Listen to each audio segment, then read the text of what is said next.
তো আমাদের গ্রামের পুজো হচ্ছে এখানে প্রতি বছর অর্কেস্ট্রা হয়, এত মজা হয়, এত নাচ হয়, জাস্ট পায়ে প্রচণ্ড ব্যথা। আমাদের গ্রামের সমস্ত মেয়েরা আমরা এখানে প্রচণ্ড নাচ করি আর প্রচণ্ড এনজয় করি, কিন্তু আমার মন শান্তি হচ্ছে না। এখনও সবাই ওখানে আছে, প্রচণ্ড মজা করছে, কিন্তু হচ্ছে আমার হাজবেন্ড আমাকে দুটোর পরে আর থাকতে দেবে না, জোর জবরদস্তি করে বাড়িতে নিয়ে আসলো। বাট আমার ছোটোবেলাকার সমস্ত গ্রামের সব ফ্রেন্ডসরা ওখানে এখনও মজা করে যাচ্ছে। তো আমার হাজব্যান্ড বললো তুমি ছাদের থেকে দেখো, এখান থেকে একদম আমাদের সোজা সামনেই দেখা যাচ্ছে মণ্ডপ, এখান থেকে সব নাচ গান সব কিছু দেখা যাচ্ছে।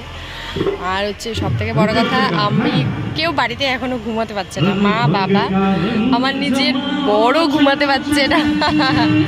তার থেকে ভালো কথা ঘুমোতে পারবো না, তার থেকে ভালো কথা ছাদে এসে এখানে এনজয় করি, এটাই হচ্ছে মজা। আর কিছু সাপ্লিমেন্টারি আর কোনো রাস্তা নেই।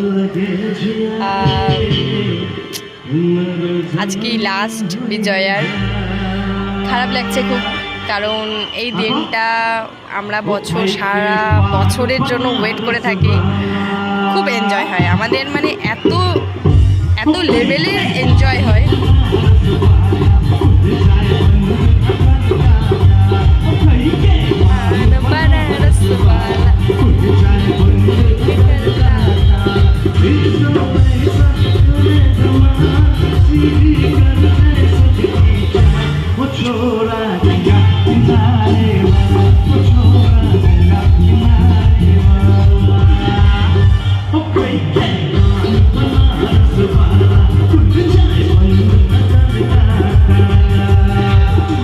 শুধু এখানে গাছের একটা ডাল না থাকলে একদম পরিষ্কার দেখা যেত, জাস্ট একটা